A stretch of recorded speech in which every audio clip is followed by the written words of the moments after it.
Tramore is a small town on the south coast of Ireland. Its long and unspoilt stretch of coastline makes it very popular with tourists. And the sea plays an important role in life here. Just ask local resident Grace Doyle. Grace is a qualified maths teacher, but she decided to take a career break to pursue her lifelong love of surfing. So I started surfing at maybe 11 or 12 years old, but I always used to be in the ocean and playing on a bodyboard, and I used to always know what surfing was and wanted to do it.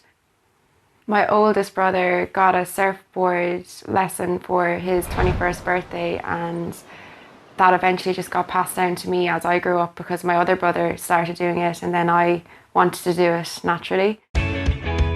Each day, Grace checks the weather conditions online. If the waves are good, she packs her boards and drives to one of her favourite spots. Luckily, the Irish coastline offers plenty of places to surf due to its position in the Atlantic Ocean, attracting surfers from all over the world. Surfing as a sport is growing rapidly in Ireland and reflects a global trend.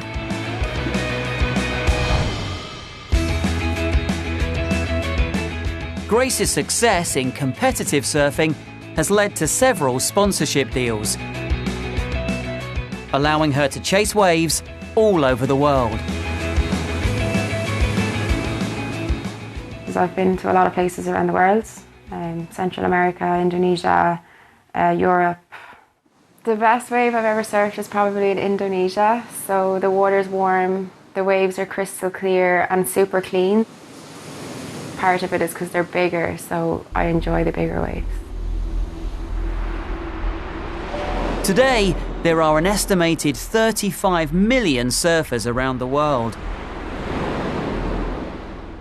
And the industry has annual revenues of around $100 billion. How does Grace account for this growth in popularity? There's a lot of media coverage lately, a lot more than there used to be. So you've got like Facebook and Instagram and YouTube, and everything is just being put out there now, whereas years ago it would be quite hard. You'd have to wait for the magazines to come out to see the footage. People are seeing how healthy surfing is as a lifestyle. So if you surf, you're out with nature, you're exercising, you're having fun, you're getting everything in one go. So I think people are drawn to that because it's something healthy and fun at the same time. But surfing can be dangerous too.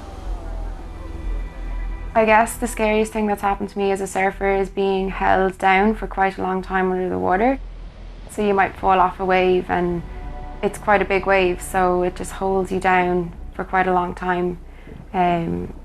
Once it happened to me in Indonesia, and I just thought that maybe it was the end, but then you always just come up. I've learned to relax, so when it happens, you know it's going to be a long hold down, so you just have to rely on holding your breath and relax, because if you panic, then you're going to run out of breath faster.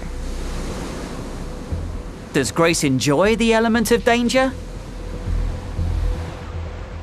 To a point, like it's part of the adrenaline rush, so I would enjoy the element of danger in the sense of like I'm out in big waves and I know if I wipe out there's a high risk I'm going to get injured, but there's also a high risk I'm going to get the best wave of my life, so I like that adrenaline rush. But Grace knows that this can go too far.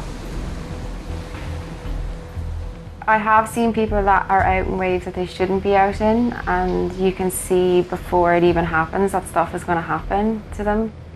It's a fine line in that sense that they're putting everything and everything around them at risk, like in terms of losing them if they die. Because that's at that level of big wave surfing, if you wipe out, like in those kind of waves, it's like, are you going to die or not? It's not like, are you going to hurt yourself? It's more like, are you going to come up? As with all extreme sports, this element of danger is part of the attraction, and it can be extremely addictive.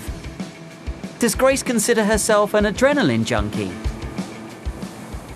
Yeah, definitely, because when you're addicted to surfing, you're addicted to that adrenaline rush.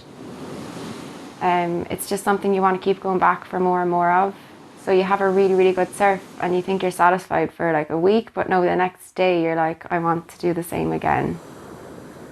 It's definitely something that you're drawn to time and time again. And I don't think it's just the adrenaline, it's being out in nature, in water.